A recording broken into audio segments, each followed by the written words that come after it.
Deborah Haynes, who joins us from the conference live.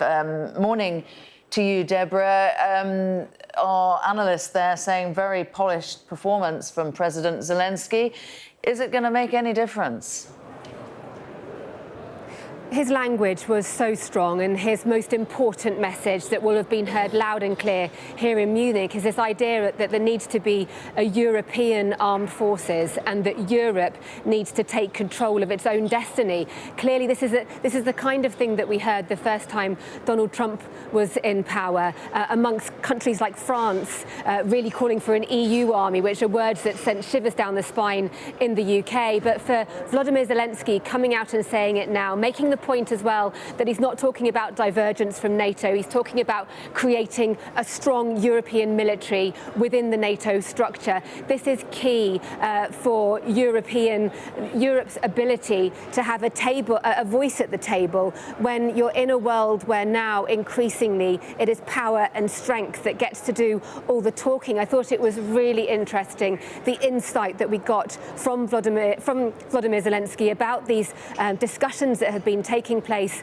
over the past few days with Donald Trump on the phone to Vladimir Putin, only then on the phone to Volodymyr Zelenskyy. Zelenskyy saying he wasn't happy about that, but that it would be much more dangerous were there to be a meeting between Trump and Putin and then a meeting between Trump and Zelenskyy, saying that there can be no deal on Ukraine without Ukraine at the table, and that any attempt to strike a deal behind Ukraine's back would end up with them losing. And also telling Donald Trump, he revealed, didn't he, that he told Donald Trump that Putin was afraid of him. He said that Trump heard that, and now clearly Putin will have heard that too. And he also made very clear that for Ukraine, in terms of their red lines, NATO membership not off the table, absolutely needing a US element when it comes to supporting Ukraine in whatever kind of security guarantees are required in the event of some kind of peace deal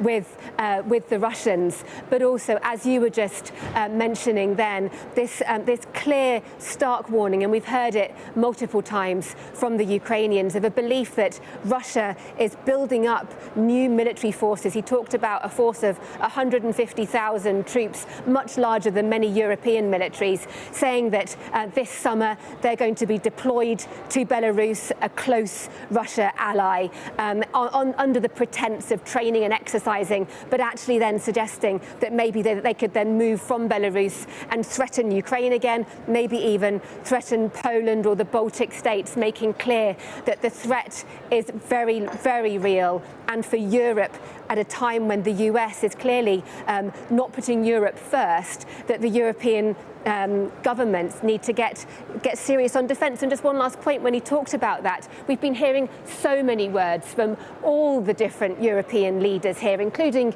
the UK, about, we're going to increase defence spending. But Volodymyr Zelenskyy said it's not just about money. It's about mindset. It's about people. It's about people understanding that they need to be able to defend their homes. That's something that Ukraine knows only too well. And he said he hopes other European countries don't have to learn that lesson the hard way.